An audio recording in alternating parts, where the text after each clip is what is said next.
Bible నుండి ఒక అధ్యాయం చదవటం కష్టం, కానీ ఎంతసేపైనా వాట్సాప్, ఇన్స్టాగ్రామ్ చూడటం చాలా ఇష్టం. 2 గంటల సమయం ప్రార్థనకు కష్టమైన పని, కానీ 2 గంటల సినిమా బోరింగ్ గా ఉండదు. చర్చిలో 10 రూపాయలు అధికం, కానీ షాపింగ్ లో 1000 రూపాయలు కూడా చాలా తక్కువ. ఆరాధనలు సర్వసాధారణంగా విచారంగా బోరింగ్ గా అనిపిస్తాయి కొంతమందికి, కానీ టీవీలో కామెడీ ప్రదర్శనలు వింతగా, ఆనందంగా, విచిత్రంగా, హ్యాపీగా అనిపిస్తుంటాయి. ఇతరుల ముందు ప్రశంసలు వినడానికి, పంచుకోవడానికి ముందు ఉంటాం, కానీ ఇతరుల ముందు దేవుణ్ణి స్తుతించడానికి, ఇతరుల ముందు దేవుని గురించి చెప్పడానికి మాత్రం వెనకుంటాం.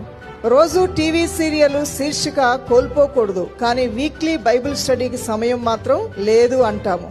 చర్చిలో చివరి సీట్లో కూర్చుందాం అనుకుంటాం, కానీ లోక సంబంధమైన కార్యక్రమాల్లో ముందు సీట్లో ఉండాలని కోరుకుంటూ ముందుకు వెళ్తూ ఉంటాం. పాఠశాల లేదా కార్యాలయం కోసం సమయానికి వెళ్తాం, కానీ చర్చి సమావేశానికి లేటుగానే వస్తాం. ఆసక్తిని కనపరచాల్సిన నువ్వు ఈ రోజు నీలో ఆసక్తి పోయింది. ఆ మొదటి ప్రేమ పోయింది. ఆ బైబిల్ చదవాలంటే బైబిల్ అలా 10 సార్లు చూస్తావు, పక్కన పెడతావు, కానీ ఒక్క అధ్యాయం నువ్వు చదివిన రోజు లేదేమో. చదువుతున్న వారు ధన్యులు, చదవని వారు ఏంటో మీరే చెప్పుకోవాలి. నువ్వు గ్రహించుకొని నా స్థితిని మార్చు ప్రభు అని నువ్వు ప్రార్థన చేసుకోవచ్చు.